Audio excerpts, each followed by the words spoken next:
The afternoon sun streamed through the country club windows, illuminating the pink and gold decorations. My sister, Melanie, stood at the center, one hand on her perfectly round belly, the other holding a champagne glass for a toast. She was surrounded by people who celebrated her perfect life, a life built on a perfect lie. She raised her glass and looked directly at me with that smile she'd perfected since childhood, the one that looked sweet to everyone else but felt like a knife to anyone who knew her. "At least my baby will have a father," she said. The room erupted in applause, 40 people clapping like she'd just announced a cure for cancer instead of taking a direct shot at me and my son. Owen, he sat beside me, his small hand finding mine under the tablecloth, and I could feel him trembling. That's when I knew he was about to detonate a truth bomb that would shatter their picture-perfect world.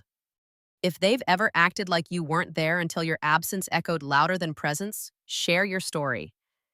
And if this feels like your table too, like and subscribe. I am Lair, 35 years old, and my life is a series of small, quiet triumphs. It's not the kind of life that gets celebrated on social media or earns applause at baby showers.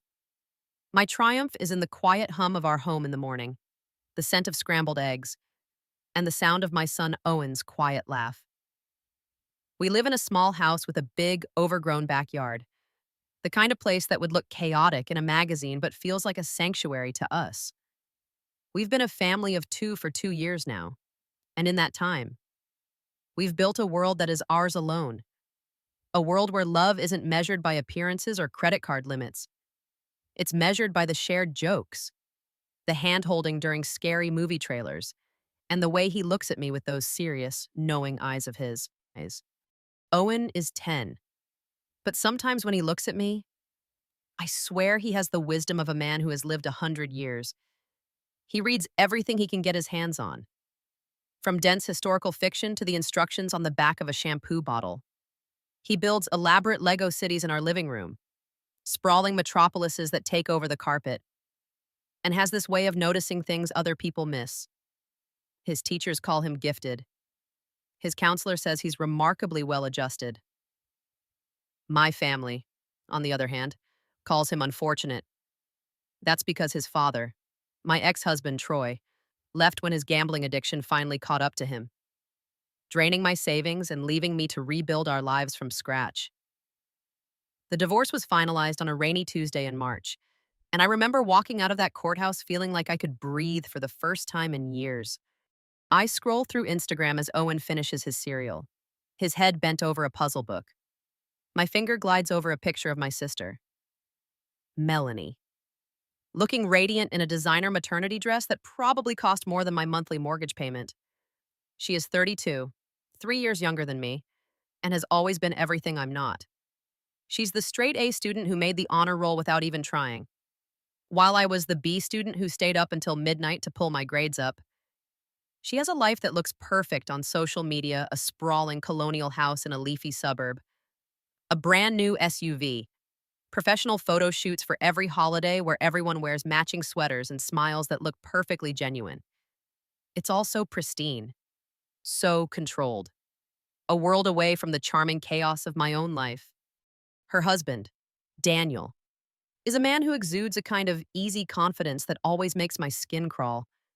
He owns a chain of real estate offices across the tri-state area, and he talks about market trends and investment opportunities as if they're the only things that matter. He calls everyone sport or buddy, a habit that feels less like a term of endearment and more like a way of establishing his dominance. He is a self-made man, an empire builder, a winner in every sense of the word. At least. That's what he wants everyone to believe. I've always felt an unease around him, a feeling that what you see isn't the whole picture, that there's a certain emptiness behind that winning smile. My mother, Brenda, has never forgiven me for divorcing Troy. In her world, a woman sticks it out no matter what. She makes it work. She doesn't air her dirty laundry or admit failure. She raised Melanie and me in a house where appearances mattered more than reality, where we learned to smile even when things were falling apart inside. She still introduces Melanie as my daughter, the wife of a successful businessman, and me as my other daughter, my father, a man who has perfected the art of being present but not really there, avoids conflict at all costs. He would nod along to whatever my mother said while retreating behind a newspaper or into a golf game. He taught me how to change a tire and throw a curveball, but he never taught me how to stand up to the people who were supposed to love me most.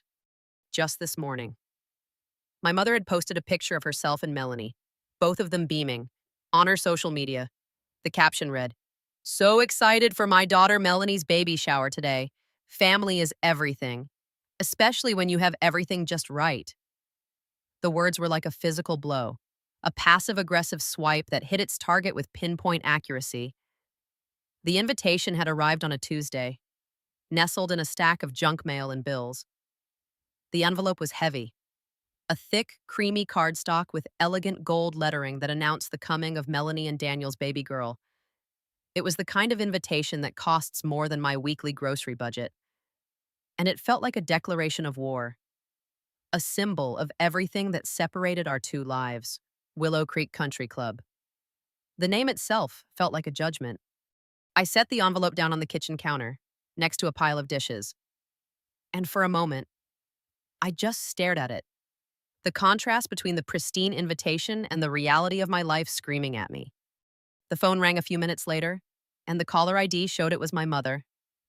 I sighed, knowing exactly what was coming. I answered with a practiced cheerfulness that I had perfected over the years. "Hi, Mom," I said, my voice bright, a tone I reserved specifically for her. "Claire," she said, her voice a little too loud, a little too strained. "Did you get the invitation?" "We did. It's beautiful," I said, trying to keep the sarcasm out of my voice. "Good. Look, I'm serious about this. You need to dress appropriately. No jeans, no t-shirts. This is a very elegant event. And try to look happy. This is Melanie's special day. She's been planning it for months. Don't make it about you." The last 4 words hung in the air, a familiar accusation I'd heard countless times before. She didn't have to spell it out. My existence as a divorced single mother was my drama, a constant reminder of my failure in her eyes.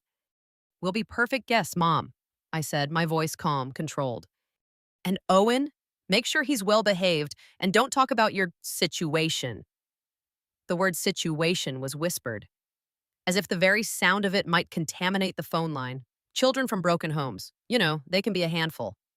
The familiar fire of controlled rage began to burn in my chest. I wanted to scream, to tell her that my son was smarter, kinder, and more well-adjusted than anyone she knew. But I didn't. I had learned that silence was a weapon, and it was the only one I had. I took a deep breath, clutching the phone tightly, and let her words wash over me for as long as I could remember. Blending in had been my assigned role in the family. Be quiet while Melanie shined. Don't make waves while she sailed smooth waters. And apparently, 2 years after my divorce, that was still my role.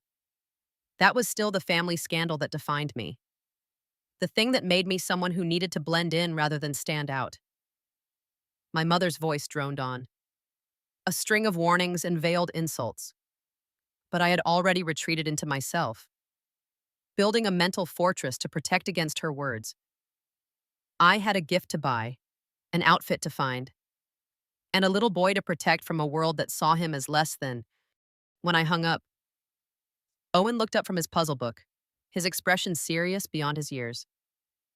"It's okay." "Mom," he said, his little voice soft.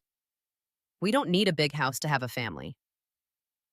His simple words were a balm, a reminder that my truest value lay not in my mother's approval, but in the love of the boy who was my entire world.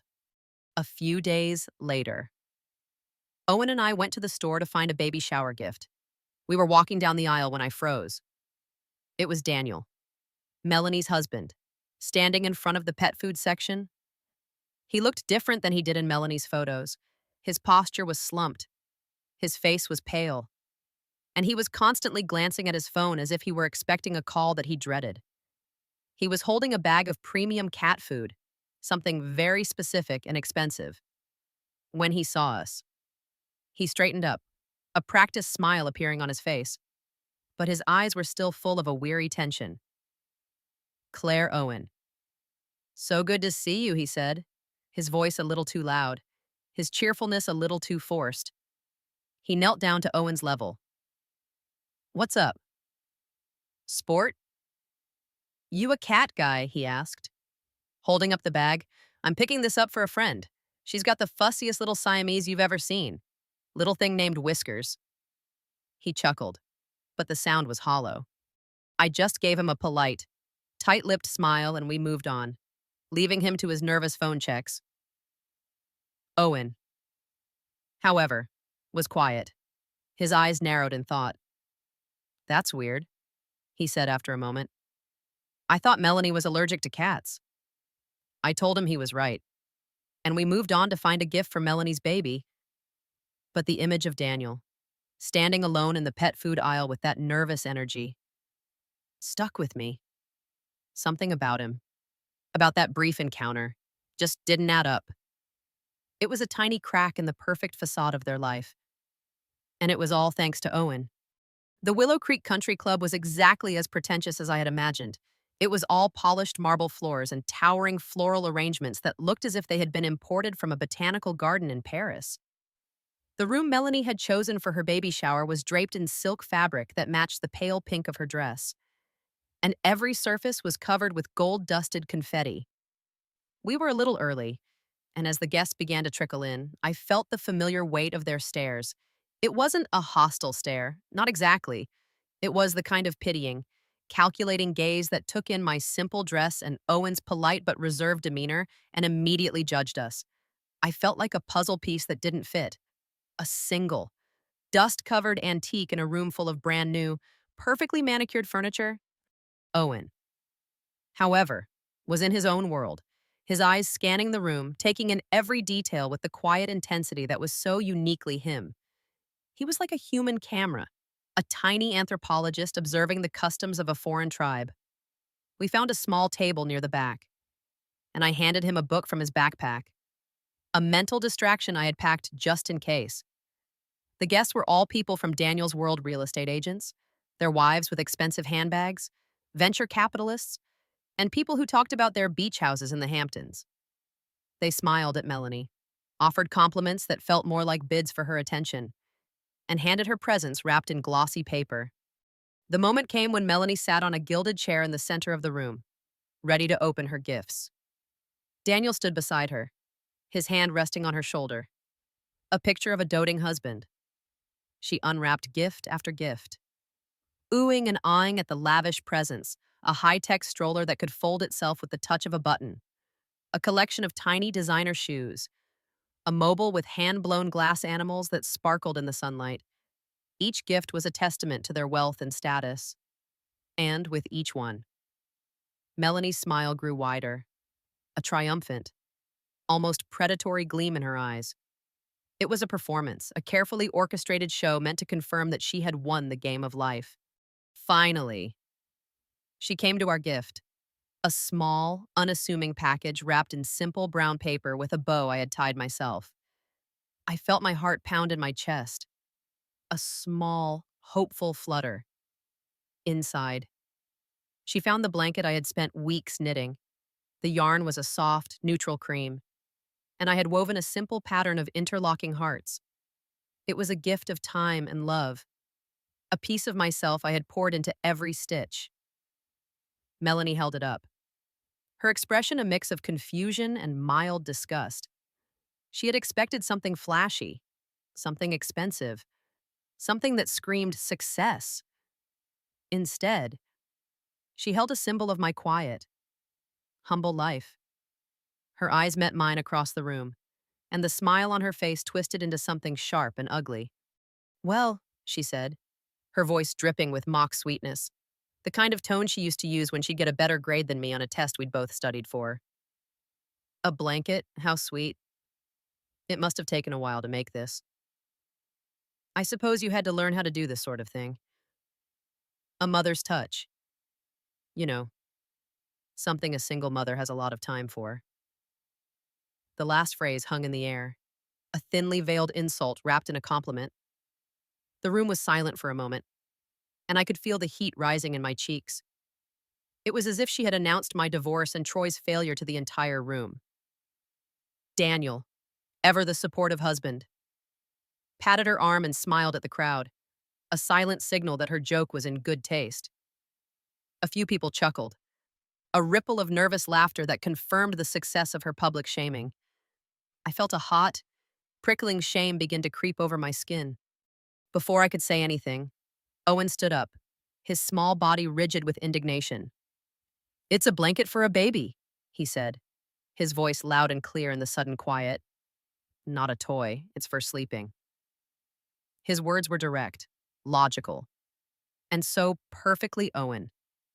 It was his way of stating a simple, undeniable truth in the face of my sister's emotional manipulation. Daniel let out a short, sharp laugh. "Listen to the little man," he said, the patronizing tone back in his voice. "Always so literal, aren't we? Life isn't all about equations and logic. Sport. Sometimes you have to learn to play the game." He gestured vaguely to the room, to the champagne and the designer clothes, as if this whole charade was the ultimate game. And they were winning. My mother, Brenda, seized the moment. She stepped forward, her hands clasped primly in front of her, and looked at me with an expression of profound disappointment.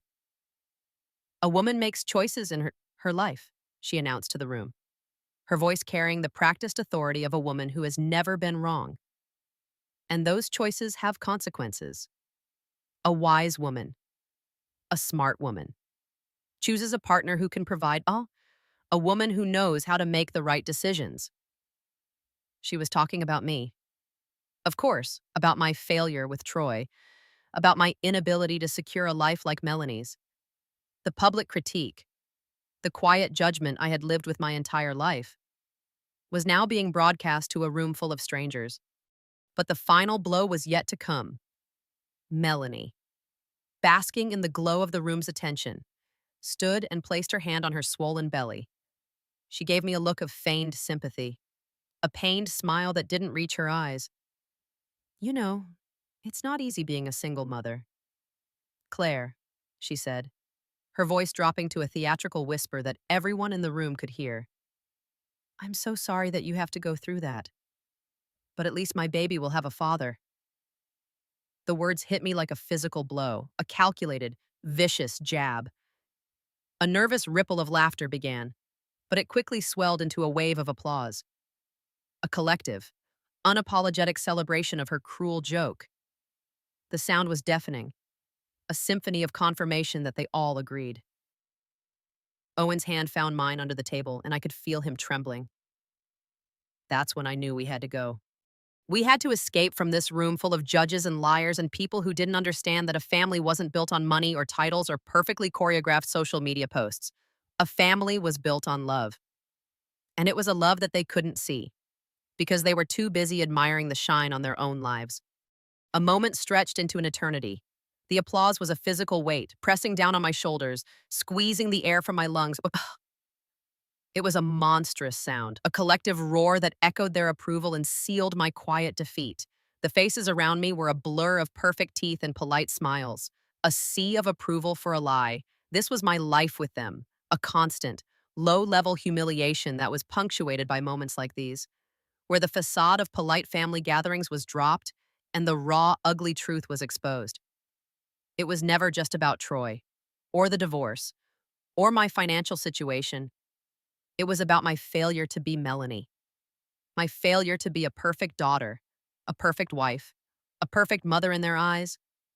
The shame was a fire in my belly, but beneath it, a cold, hard resolve was beginning to form. I had spent my life as the quiet one, the polite one, the one who didn't cause trouble. I had followed the unspoken rules, tried to fit into the perfect family picture. But in that moment, as I felt Owen's small hand tremble in mine, I realized that my silence was no longer a shield. It was a prison. I was a prisoner to their expectations, to their judgment, to their perfect hollow world. As the applause died down, a woman in a Chanel suit, one of Daniel's business associates, approached our table. Her name was something I didn't care to remember, her smile thin, a practiced mask of professional cordiality. She was the embodiment of this world, impeccably dressed, flawlessly coiffed, with a vacant look in her eyes that spoke of a life lived for appearances. "Oh, Melanie, so happy for you," she said, her eyes flicking over to me and Owen as if we were part of the furniture. A strange, misplaced ornament. "You're so lucky to have a man who takes care of everything." She said it loudly enough for me to hear, a pointed barb she clearly believed was a harmless platitude. It's a tough world out there. Some people just don't have what it takes to make it. Her words were a final, unnecessary nail in the coffin of my public humiliation. I looked her in the eye, and for the first time, I didn't smile back. I just held her gaze, my expression blank, devoid of the practiced warmth I had always used to deflect their judgments. A flicker of unease crossed her perfect features, and she turned away, her mission of belittlement complete. I stood up, pulling Owen gently to his feet. I didn't say a word to anyone. I didn't need to. The statement was in our retreat. We walked through the crowd, past the tables laden with food and the designer baby gear, and out the grand entrance of the country club. I could feel their eyes on us, could almost hear their whispered comments in the silence of the marble entryway. Owen looked up at me, his eyes wide with a mix of fear and confusion. "Mom," he whispered, his voice small and shaky. "Why did they clap?" The innocence of his question broke my heart, turning the hot shame into a cold, protective rage. I knelt down, wrapping my arms around him, holding him close. "They don't know what a family is." "Honey," I whispered back, my voice thick with emotion. "They just know what a perfect picture looks like. And sometimes, perfect pictures aren't real." We got into my old car, the one with the cracked windshield and the worn-out seat covers, and drove home in a profound silence. The polished world of the country club felt a million miles away, a foreign planet we had just visited and escaped from. As we pulled into our driveway, the overgrown grass and the peeling paint on our front door looked more beautiful than ever. It was real. It was ours. We sat in the car for a moment, the engine idling, the quiet of our own little world a profound comfort. "I don't want to go back there again." "Mom," Owen said, his voice firmer this time. "Me neither, sweetie," I replied, my hand finding his and squeezing it tight, a silent promise. But something had shifted inside me. The tears that I had been holding back weren't of sadness or shame anymore. They were tears of a cold, hard anger. I was tired of being the joke. I was tired of blending in, my sister, my mother, and that man she married. They had just made a very big mistake. They had underestimated me. They had underestimated my son. And they had no idea what I was capable of. A single mother. A failure. A woman who didn't know how to play the game. They thought they had won. But the game, as Daniel had said, was all about playing to win. And I had just decided that I was going to change the rules. The perfect facade of their life, that life that looked so flawless on social media, was built on a lie. And I, with my son by my side, was going to find the truth. One little crack at a time. Starting with a tiny Siamese cat named Whiskers, the applause felt like a physical assault, 100 tiny slaps against my face. I stood up, pulling Owen gently to his feet, my hand a rigid fortress around his small one. I didn't say a word to anyone. The statement was in our retreat. My back was ramrod straight as we walked through the crowd, past the tables laden with food and the designer baby gear, and out the grand entrance of the country club. I could feel their eyes on us, could almost hear their whispered comments.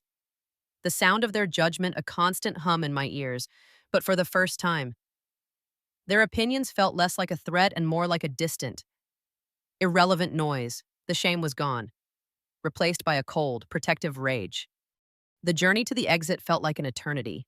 With every step, I could feel the invisible weight of their collective gaze, 100 tiny pinpricks on my skin. the scent of lilies and perfume, once so festive, now felt cloying, suffocating. I kept my eyes fixed on the massive oak doors ahead, my entire focus on putting one foot in front of the other, to not stumble, to not show them that their cruelty had landed its mark. It was a silent performance of defiance, my small act of rebellion in a room where I had no voice. I imagined the hushed whispers as we passed, the knowing smiles exchanged between women with perfectly coiffed hair and men in bespoke suits. They had already written the story of me, a tragedy of my own making. I was focused on the exit, on the fresh air and the relief of solitude. When Owen's small hand tightened its grip on mine, he didn't pull or tug. He just held on, a silent message of solidarity. His trembling had stopped, replaced by a rigid resolve that was so very much like his father's, the good parts of his father. As we reached the grand, ornate doors, Owen leaned in close, his mouth near my ear. His breath was warm, and his voice was a whisper, so low that I barely heard it over the muted hum of the party behind us. It wasn't a plea, or a question, or an expression of fear. It was a quiet, firm declaration. "Mom," he whispered, "Uncle Daniel has a cat named Whiskers at his private house." The words hit me like a physical jolt. I stopped dead in my tracks, my hand still holding his. The world around me faded to a distant blur. I didn't turn back. I didn't want to confront them. I just stood there, letting the words sink in. A puzzle piece I hadn't even known was missing. A cat? A private house? It all felt so trivial, yet the weight of it was immense. I remembered Daniel in the pet food aisle, pale and nervous, holding that expensive bag of food. I remembered his flimsy excuse about a friend with a fussy Siamese. It wasn't a cat, it was a compass. A tiny, almost imperceptible detail that pointed to a direction I hadn't considered. It pointed to a truth that didn't fit into the perfect, pristine picture of their lives. A crack in the flawless facade. My shame began to recede, replaced by a cold, sharp curiosity. My mind began to race, connecting the stray threads of my brief encounter with Daniel. He wasn't just nervous, he had been jumpy, constantly checking his phone as if he were waiting for a call he dreaded. He had introduced the cat story with an uncharacteristic flourish, almost as if he were trying to convince himself as much as me. I had dismissed it as a simple lie, a clumsy attempt to hide some petty infidelity. But now, with Owen's words, a different, more complex possibility was taking shape. This wasn't about a fleeting secret. This was about a second life. A life so carefully concealed, it had evaded even my family's relentless scrutiny. As we reached the parking lot, the woman in the Chanel suit, her face a mask of practiced cordiality, came up to me. Her name was something I didn't care to remember, her smile thin and her eyes vacant. "Oh, Melanie, so happy for you," she said, her eyes flicking over to me and Owen as if we were part of the furniture. A strange, misplaced ornament. "You're so lucky to have a man who takes care of everything." She said it loudly enough for me to hear. A pointed barb she clearly believed was a harmless platitude. It's a tough world out there. Some people just don't have what it takes to make it. Her words were a final, unnecessary nail in the coffin of my public humiliation. I looked her in the eye, and for the first time, I didn't smile back. I just held her gaze, my expression blank, devoid of the practiced warmth I had always used to deflect their judgments. A flicker of unease crossed her perfect features, and she turned away. Her mission of belittlement complete. I felt a surge of cold satisfaction. Their victory was a hollow one. They had no idea what I now knew. The engine hummed a low, comforting song as we drove away from the country club. The polished world of the wealthy felt a million miles away, a foreign planet we had just visited and escaped from. As we pulled into our driveway, the overgrown grass and the peeling paint on our front door looked more beautiful than ever. It was real. It was ours. We sat in the car for a moment, the engine idling, the quiet of our own little world a profound comfort. I don't want to go back there again. Mom, Owen said, his voice firmer this time. Me neither, sweetie, I replied, my hand finding his and squeezing it tight. A silent promise. My mind was racing, trying to make sense of his whispered words. I had to know. Honey, I began, my voice softer now. Tell me about Whiskers. He looked at me, a flicker of surprise in his eyes that I was finally asking. He settled back into his seat, a calm storyteller. It's a blue house, Mom. Not light blue, but a deep, dark blue. Like the sky just before it gets dark. And the fence is all white. It's on the other side of town, in that place with the really big trees. He was describing the old neighborhood where Troy and I used to live, a place of small, modest homes with big yards. I remembered the place well. It was the complete opposite of Melanie and Daniel's sprawling colonial. The houses were old, the streets were narrow, and the gardens were wild and unkempt. A symphony of charming chaos that I had always loved. Who lives there? I asked. My voice a low, steady hum, my mind already whirring with possibilities. A woman named Jessica and a little girl named Lily, Owen said. His tone, matter of fact. I've been there a bunch of times with Uncle Daniel. He takes me to the park near her house, and sometimes we go inside to say hi. Lily is 6. She has a big, fluffy dog, but he's not allowed to go inside, and that's why they have the cat. And the cat's name is Whiskers, I asked. Yep, she's a Siamese. Really loud. Daniel said she was the fussiest cat he knew. Owen parroted the words Daniel had used at the pet store, his voice a perfect imitation. A chill ran down my spine. The pieces were starting to fit together in a way I never would have imagined. A woman, a child, a pet, and a secret house. My mind, trained by years of watching daytime television, was screaming, Mistress! I wanted to feel a sense of vindication, a righteous anger at Daniel's hypocrisy. But the more Owen talked, the less the pieces seemed to fit that simple, predictable picture. What about Jessica? I asked, a knot forming in my stomach. Who is she to Daniel? Owen shrugged, his eyes lost in the memory. He just calls her Jessica, but she calls him D. She said thank you to him once, for everything he's done for her. She said she didn't know how she would have made it without him. My heart was pounding now, a frantic drum against my ribs.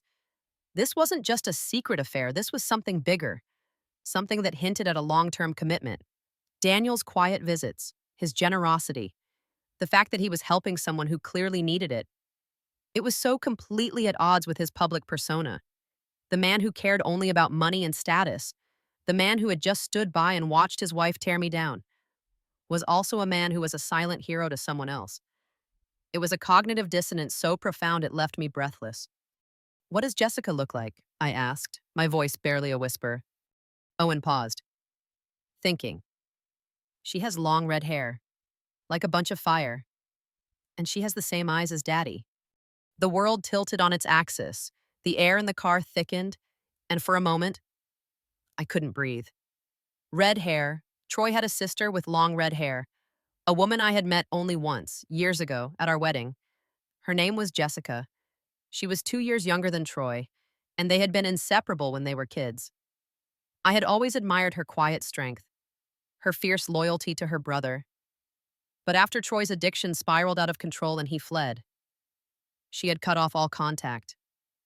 I assumed she was ashamed of him, of our family's public failure. I never tried to find her, too consumed with my own grief and shame. The thought that she was so close, that she had a daughter, that Daniel knew her. It was impossible. A single tear slid down my cheek. But it wasn't a tear of sadness. It was a tear of shock, of disbelief, of a dawning, terrible clarity. The mystery wasn't about a mistress. It was about something so much more complex, so much more profound. Jessica wasn't Daniel's secret lover. She was his secret mission. The man who had everything was quietly helping the family of the man who had nothing. He wasn't Troy's friend, he was Troy's brother in law, a link that had somehow been forged in the wreckage of my own failed marriage. As we pulled into our driveway, the reality of it all hit me with the force of a physical blow. The shame I had felt at the country club was replaced by a profound and overwhelming confusion. What was Daniel's motive? Why was he helping Jessica and keeping it a secret from Melanie? Was it a genuine act of kindness, or was it something else? Something darker, something tied to Troy, or even to me. The man who had seemed like a one-dimensional villain was suddenly a deeply flawed, impossibly complicated person, and I had no idea what his game was anymore. But I knew one thing: it was a game I was now a part of, whether I liked it or not. The quiet life I had built for me and Owen was about to get very, very loud. I squeezed Owen's hand, feeling the small, firm resolve of his fingers, and knew that together, we would uncover the truth, piece by painstaking piece. The drive home felt like a scene from a movie, slow and surreal. The silence in the car was no longer a comfort, but a canvas on which the new reality was being painted. My sister was a mean-spirited social climber. My mother was a woman obsessed with appearances. And my brother-in-law, the man I had painted as the one-dimensional villain in my personal drama, was a secret hero. The simple black and white world I had lived in for the past few years had just exploded into a million shades of gray. I pulled into the driveway, the car still humming, and turned to Owen. "Honey," I said, my voice thick with emotion. "You can go inside now, I just need a minute." He looked at me, his eyes full of a wisdom that belied his age, and simply nodded. He knew. He knew I had to process this new, disorienting truth. As I sat there, the engine still running, the old, familiar shame came back in a new form. It wasn't shame about my divorce or my financial status. It was shame about my own blindness. I had been so consumed by my own pain, so focused on Melanie and my mother's cruelty, that I had failed to see the quiet, complicated life Daniel was living. I had judged him for what he appeared to be, not for what he was. He wasn't a villain, he was a man trapped, just like me, in my sister's relentless pursuit of perfection. And now I had a weapon, a secret that could tear their perfect world apart. But as I held that weapon in my mind, I felt a strange, unsettling emptiness. Was this what I wanted to inflict on them, the same public shame they had inflicted on me? The thought felt hollow, bitter. The answer was no. This wasn't about revenge, this was about something else entirely. It was about truth. The next day, I called Daniel and asked him to meet me. His voice was a flat, guarded monotone on the phone, a stark contrast to the friendly, booming persona he put on for his clients and my sister. He agreed, with an audible sigh of resignation, to meet me at a quiet coffee shop in the old part of town, far from the polished, suburban world of the country club. I chose the place on purpose. It was a small, cluttered, messy place, with mismatched chairs and the scent of old books and burnt coffee. It was a place where people didn't come to be seen. They came to be. He was already there when I arrived, sitting in a dark corner, hunched over a steaming cup, a man trying to disappear. He didn't look up when I walked in, and he didn't smile or offer a greeting. He just motioned to the empty chair across from him, his face a tight, unreadable mask. "Claire," he said, his voice flat. "What is this about?" I took a deep breath. There was no easy way to do this. I placed my hands on the table, palms down, a silent statement of my intent to be calm and direct. "I know about Jessica," I said, and watched him flinch. The mask cracked. A flicker of panic crossed his face, a raw, naked fear that had nothing to do with money or status. It was the fear of being exposed, of his carefully constructed world collapsing. He looked around the room, as if expecting Melanie to appear from behind a potted plant. "I don't know what you're talking about," he said. But the words were weak, a flimsy attempt at a defense. "The blue house," I continued, my voice low and steady. "The one with the white fence.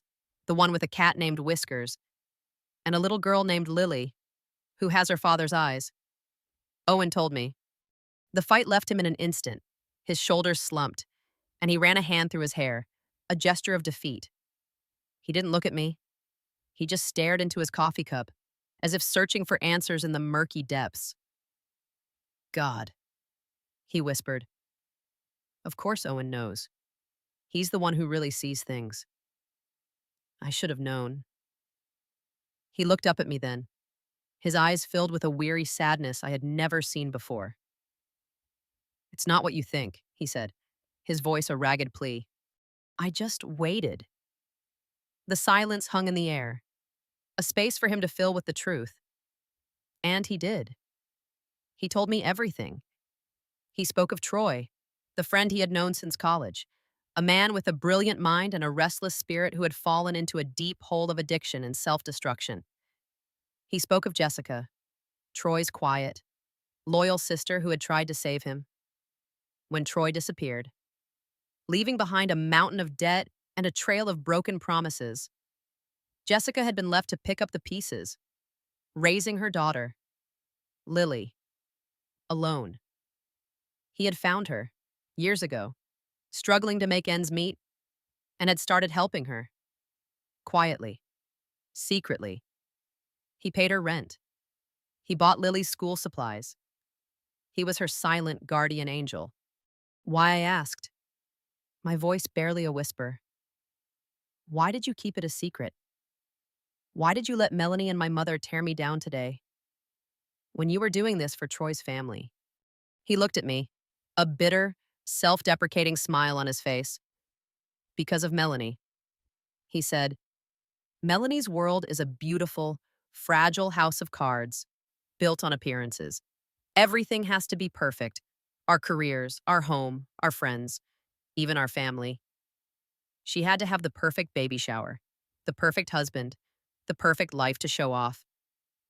And in that perfect picture, there's no room for the messy, complicated reality of what happened to you and Troy. There's no room for shame or failure. Troy's story is a stain on her perfect to canvas. A stain she wants to pretend doesn't exist. If she knew I was helping his family, it would ruin her. She'd see it as a betrayal, a sign that I cared about someone else's life more than her perfect image. She'd believe it made our family look bad. It would destroy everything she's worked so hard to build. The words hung in the air, a painful, honest truth. And in that moment, I saw him not as my sister's perfect husband, not as my personal tormentor, but as a man trapped in a prison of his own making, a gilded cage he had built for his wife and, by extension, for himself. He was as much a victim of their relentless need for perfection as I was. The realization was a staggering blow, a seismic shift in my understanding of my own family. The enemy wasn't some evil, conniving force. The enemy was fear. The fear of being judged. The fear of not being good enough. The fear of not being perfect. As I drove home, the truth settled in my mind like a heavy, unshakable stone. Daniel's betrayal wasn't one of a lover, but of a man who had chosen to betray his own integrity for the sake of appearances. He had let Melanie humiliate me, not out of malice, but out of fear. And in that fear, I saw my own reflection. I had spent years hiding, avoiding the world, shrinking from their judgment. I had been complicit in my own shame. And in that moment, the anger and the humiliation finally evaporated, replaced by a deep sense of clarity. I looked at my life, at my small house, at the peeling pain and the overgrown lawn, and I saw a different kind of perfection. A perfection born not from control or appearances, but from messy, honest truth. This was my life. It was a life of struggle and of love. It was a life where my son's hand trembled with quiet indignation in a room full of strangers. It was a life that was real. And in that realization, I found a new strength. The shame was gone, the anger was gone. What remained was a quiet resolve. I wasn't going to use this truth to tear their world apart. I was going to use it to set myself free. And maybe, just maybe, I could help them too. I would not use this as a weapon for revenge. I would use it as a key to unlock the doors of their gilded cage, to expose the truth not to hurt them, but to heal them. It would be a long, difficult road, but I would not walk it alone. I had my son by my side, a small, quiet, wise little man who had just taught me the most important lesson of my life, that the truth, no matter how complicated or painful, was the only thing that could set us free. The text message arrived a week later. A simple, non negotiable command from my mother: Sunday dinner. Everyone will be here. Don't be late. It was the same text she had been sending for years, a summons to the weekly ritual of forced pleasantries and subtle humiliations. For years, I had dreaded these dinners, arriving with a rehearsed smile and a fortified armor of silence, ready to endure the quiet judgments and pointed remarks about my life. But this time was different. I wasn't just going back to the same dinner table, I was bringing the truth with me. Owen, surprisingly, was excited. He loved seeing his grandparents, and he saw his family with a clear, uncomplicated heart that I had lost years ago. We arrived punctually at 6, the familiar scent of my mother's roast chicken and pot roast mingling with the sharp, sterile perfume of her designer candles. The house was, as always, a museum of perfection. Every vase was in its proper place. Every painting hung at a precise angle. Every throw pillow perfectly fluffed. It was a home designed to be admired, not lived in. Melanie and Daniel were already there, sitting on the plush sofa, a tableau of suburban perfection. Melanie was wearing a flowy silk dress that hid her growing belly, her hair a perfect cascade of blonde waves. She was the picture of contentment, a masterpiece of her own making. Daniel, however, seemed different. There was a subtle tension in his shoulders, a slight shift in his posture that betrayed the easy confidence he usually wore. He was a man holding his breath, waiting for the other shoe to drop. He caught my eye for a fleeting moment, and I saw a flicker of something in his gaze, not fear, but a weary, almost desperate plea for understanding. I offered him a small, almost imperceptible nod. It was a signal that I wasn't here for a fight, I was here for the truth. Dinner was served, and we all took our places around the gleaming mahogany table. The conversation began, as it always did, with Melanie's life, her new interior designer, the upcoming baby shower, the second one, this time for her husband's family, and apparently even more lavish, the latest gossip from the country club. My mother, Brenda, nodded along, her face a mask of proud approval. She was a woman who saw her children's lives not as their own journeys, but as a reflection of her own success as a parent. The conversation naturally pivoted, as it always did, to me, or more accurately, to my failures. My mother set her fork down with a gentle but firm clatter, a silent signal that a lecture was about to begin. Claire, she started, her voice a practiced blend of concern and condescension. We were just talking about families. It's so important to have a strong foundation. A family is a unit, a team. It's about being on the same page, about supporting each other's dreams, sometimes. In life, we make choices that pull us away from that unity. A wise woman knows that appearances matter. People judge you by your family, by the company you keep. It was a familiar sermon, one she had preached to me my entire life. She was talking about my divorce. Of course, about Troy, about how I had failed to provide Owen with the right kind of family. For years, I would have simply lowered my head, pretended to be engrossed in my food, and let the words wash over me like a cold, stinging rain. But tonight, I didn't. Tonight. The silence felt less like a prison and more like a stage. I took a slow sip of my water, my hands steady, my heart calm. I looked at my mother, then at Melanie, whose eyes were fixed on me with a triumphant, predatory gleam. Daniel was watching me, a silent, tense question in his eyes. And then I spoke, my voice gentle and even, a quiet ripple in the manufactured calm of the room. Mom, I began, I think you're right. A family is about a foundation, but I think we've been building on the wrong kind of foundation for a very long time. Melanie scoffed. A short, sharp burst of air. What are you talking about, Claire? What's wrong with our family's foundation? We're a perfect example of success. I didn't react to her mockery. I just kept my gaze on my mother, my voice unwavering. We've built our family on the idea of a perfect image, I said. The words, a quiet declaration. We've been so obsessed with what other people think, with looking like we have it all together, that we've forgotten what a family is supposed to be about. I gestured vaguely around the immaculate dining room. This house is beautiful. Your life, Melanie, looks flawless from the outside, babe. But a family isn't a museum. It's a home. And homes are messy. They're filled with mistakes and disappointments and quiet struggles. They're not always perfectly arranged. My mother's face was a study in confusion and frustration. She wasn't used to being interrupted, especially not by me. I don't understand, she said, her voice tight. What does that have to do with anything? We're a family. We support each other. Do we? I asked. And the question hung in the air. A silent, powerful challenge. I looked from my mother to my sister, then finally to Daniel, who sat silently, a ghost in his own home. We've spent so long pretending that everything is perfect that we've lost the ability to be real with each other. We've become so afraid of judgment that we hide the parts of ourselves that aren't perfect. And when someone in the family has a problem, a real, messy, human problem, we don't fix it. We just pretend it doesn't exist. The air in the room grew heavy, a suffocating silence.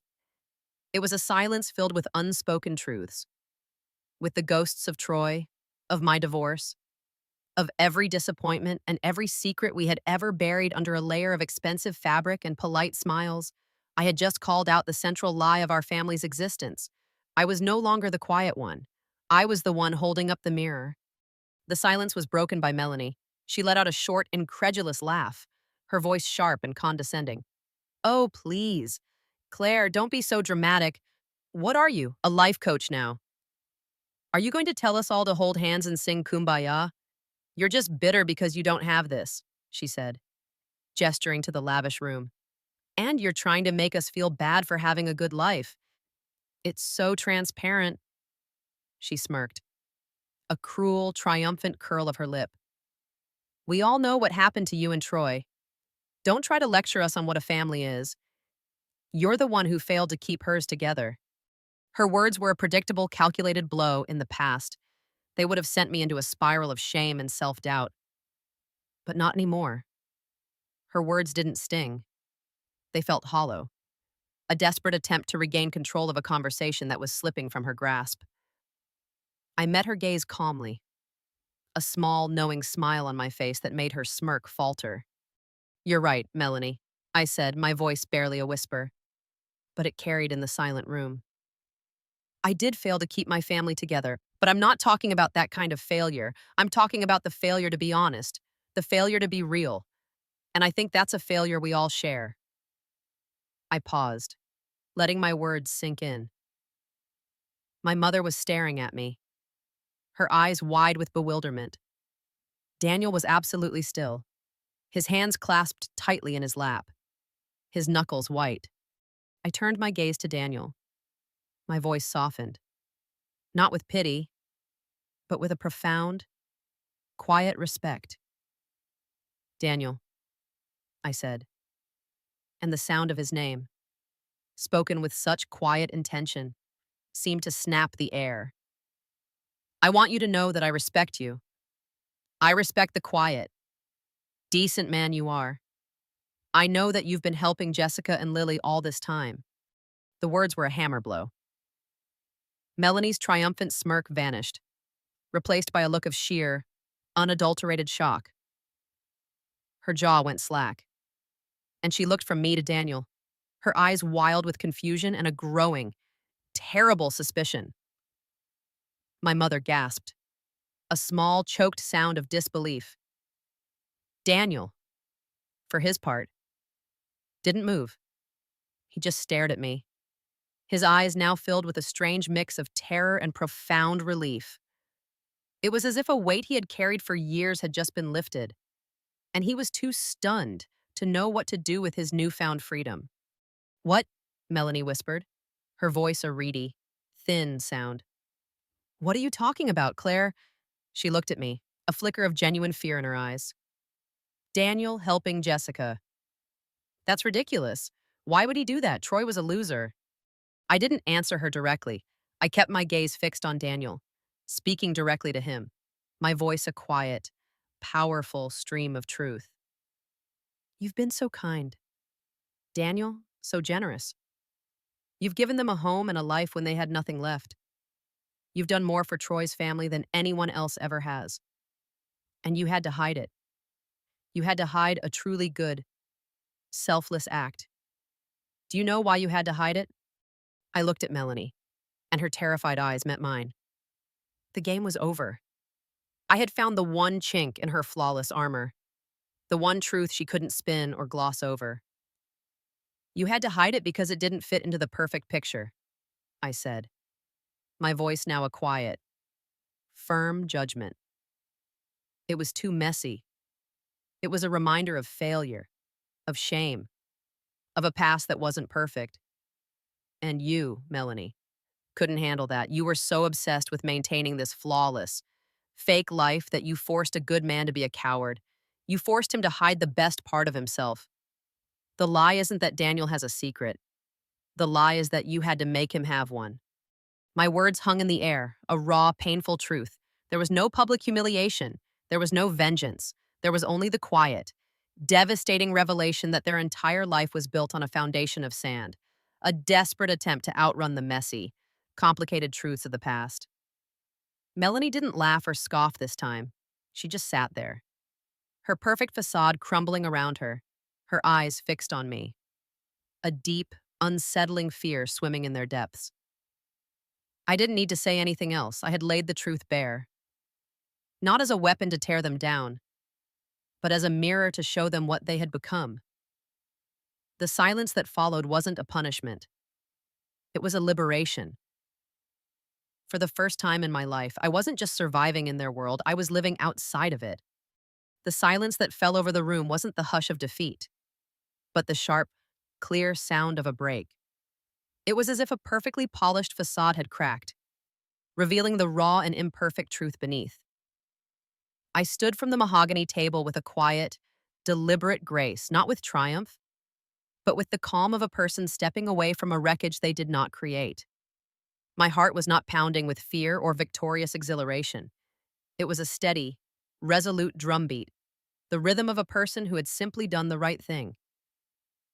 I didn't look at Melanie, who sat frozen, a picture of perfection now marred by a deep, unsettling fear. I didn't look at my mother, who had lost her commanding voice and was now just a woman with a hand over her mouth, her eyes wide with a dawning, terrible understanding.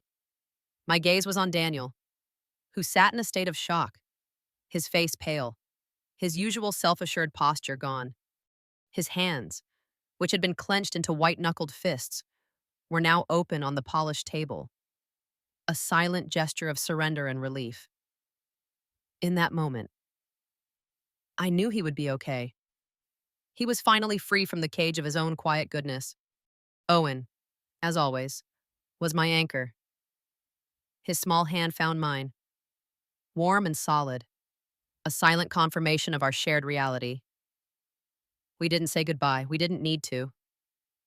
There was nothing more to say. The entire dinner had been a conversation in itself, a final chapter to a book we had all been living in.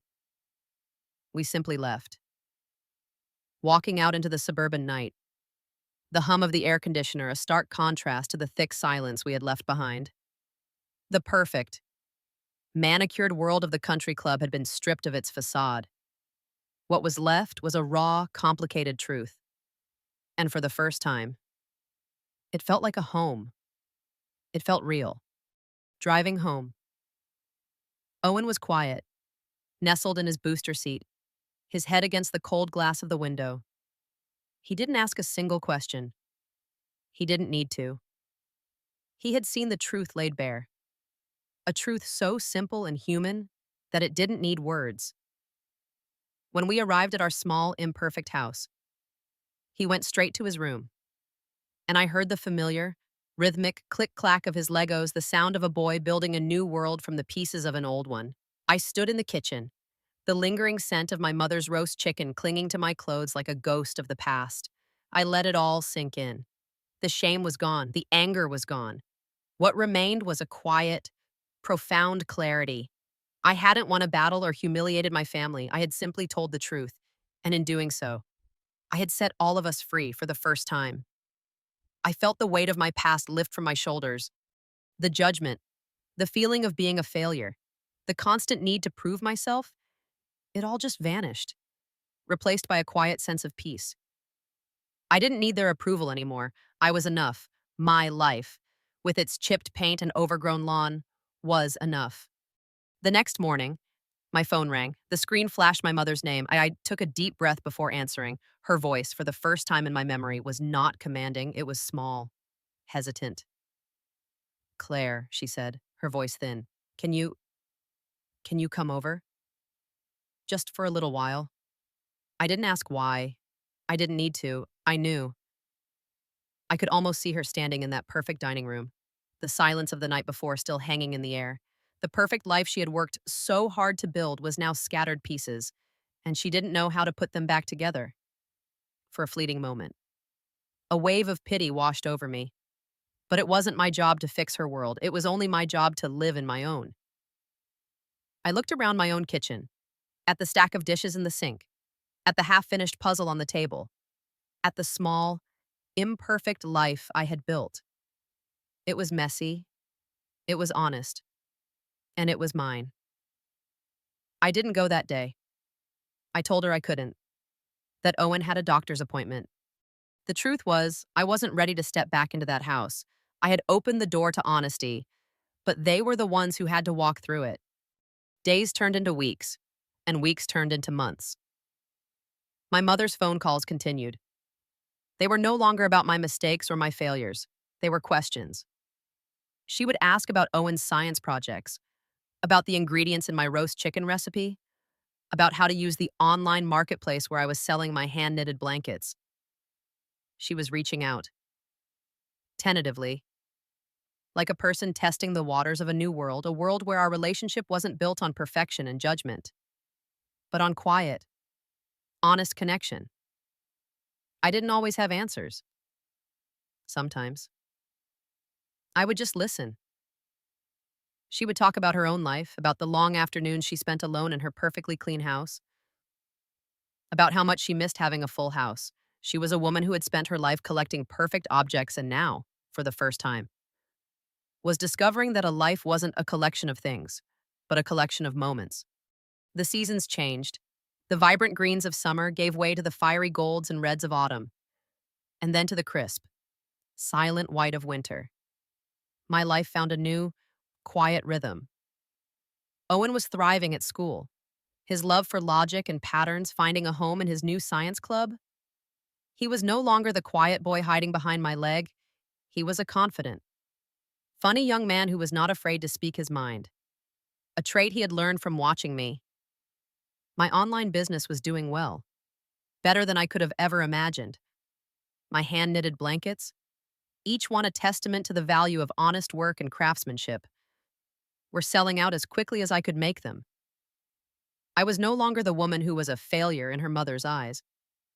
I was an artist, an entrepreneur, a mother, a friend, a person who was content with her life. Our little family of two, my son and I, had become a quiet beacon of honesty and authenticity. Our imperfect life was a testament to the power of being real. The call from Melanie came on a cold Tuesday afternoon, the sky a dull gray, the air thick with the promise of snow. I saw her name on the screen and felt a jolt of something I hadn't expected, not fear, but curiosity. Her voice was thin, a complete departure from her usual polished, self-assured tone. She didn't offer a greeting. She just started talking. Her words a quiet, messy stream of confession, like a dam that had finally broken. "I don't know what to do," she said, her voice barely a whisper, a sound I had never heard from her before. I found I found a tiny Lego replica of my house in Owen's backpack. He must have left it here, that it has a fence and a little dog in the yard. And it's perfect, but it has a crack in the wall. She was trying to hold back tears, and it was the most genuine I'd ever heard her. He put it right in the middle of the living room, and every time I look at it, all I can see is the crack. She went on, a torrent of raw, unfiltered emotion that I had never imagined she possessed. She talked about the constant pressure to be perfect, the anxiety of living up to my mother's expectations, the hollowness of their extravagant life. She talked about Daniel and how he had finally had enough. "We're fighting all the time," she said, her voice cracking. "My mother won't talk to him. He says that if she can't accept him for who he is, if she can't accept what he did, then he doesn't want to be a part of a family that is so fake. He told her she was a terrible person for judging you and Troy, and that she should be ashamed of herself." A gasp of air, a moment of silence.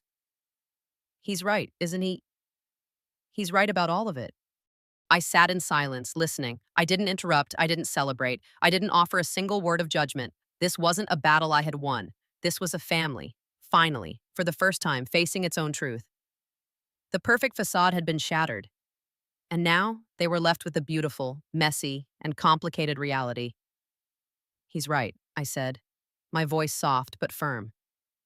"He's right to want a family that's real. That's all any of us have ever wanted. A family that's not afraid of a few cracks." Melanie was quiet for a long moment. I could hear her taking a ragged breath on the other end of the line. "What do I do, Claire?" she finally asked, her voice broken, so different from the triumphant sneer I had known my entire life. I I don't know how to be a person who isn't perfect. It's all I've ever known how to be." I smiled to myself, a small, knowing smile that had nothing to do with victory. "You start by building a new house, Melanie," I said. "One with cracks in the walls, one where it's okay for things to be messy.